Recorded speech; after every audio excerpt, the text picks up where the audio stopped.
আজকে আমি কচুর লতি রান্না করব। এই যে কচুর লতি নিয়েছি, এর মধ্যে কাঁচা লঙ্কাগুলো নিয়েছি। এবার কড়ার তেলে হচ্ছে আমি কালো জিরে আর সাদা জিরে দিয়ে দিচ্ছি, আর হচ্ছে বেশি করে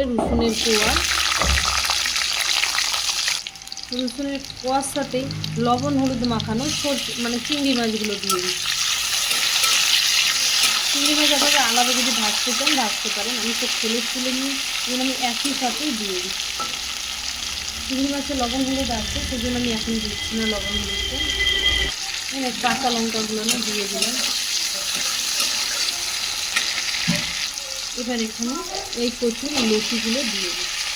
কচুর লতিতে প্রচুর আমি যেগুলো নিয়েছি না, এগুলো হচ্ছে দেশি, একদম খেতে যে কী ভালো লাগার উপকার, আর উপকার হচ্ছে যাদের শরীরে রক্ত নেই তাদের জন্য তো ভীষণ উপকার, কিছু আয়রনে ভরপুর। এবার হচ্ছে এখানে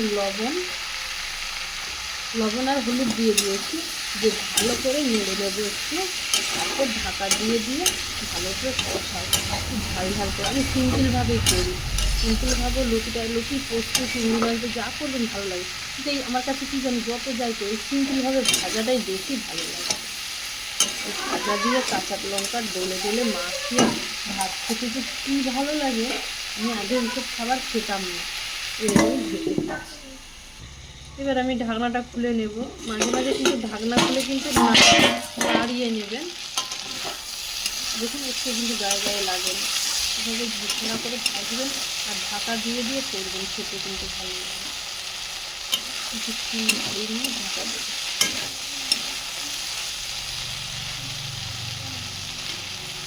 অনেক সময় কচুর লতি একটা কচুর লতি চুলকায়, আবার একটা লতি একটুও চুলকায় না। আর যদি আপনাদের চুলকায়, টক জাতীয় কিছু জিনিস রাখবে, লেবু বা আচার বা চাটনি, যে কোনো টক, তাহলে দেখবে এই খাওয়ার পরে টকটা খেয়ে নিলে না চুলকানি কমে যাবে। এটা আমি তো আবার ঢেকে দিচ্ছি একটু নেড়ে। এই রসুনগুলো না ভাজা খেতেও ভালো লাগে, যেন একটু বেশি করে কচু জাতীয় জিনিস রসুনগুলো দিয়ে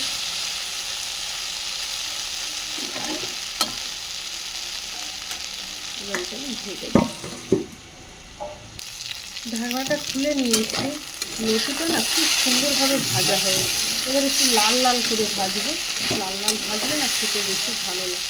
দেখুন একদম কিন্তু দেখুন সিদ্ধ হয়ে গেছে।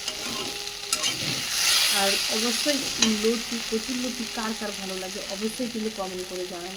জানেন, আমার সত্যি বলতে কচুর লতিটা থেকে মানে শাপলা আর কচুর লতি, শাপলাটার থেকে আমার কচুর লতি ভালো লাগে। দুটোই ভালো লাগে, কিন্তু দুটোতে আয়রন, কিন্তু কচুর লতিটা খেতে কিন্তু বেশি শাপলা থেকে। একদম একটু লাল করে এবার ভেজে নেবে, তবে এটা খেতে গরম ভাতের সাথে মাখতে কিন্তু দুর্দান্ত লাগে। আর কার ভালো লাগে অবশ্যই কমেন্ট করে জানাবেন। কিচ্ছু লাগবে না, তবে গরম ভাত মাখিয়ে একটু খাবে। আরও রান্না করেছি, বেশি কিছু আজকে করিনি অবশ্য। এই যে ঝিঙে আলু টমেটো রুই মাছ দিয়ে সিম্পল পাতলা ঝোল করেছি, আর হচ্ছে এই দুটো চলবে। আমার রেসিপিগুলো আমার যদি রেসিপি ভালো লেগে থাকে, সবাই ভালোবাসা দেবেন, সবাই সাথে থাকবেন। নমস্কার।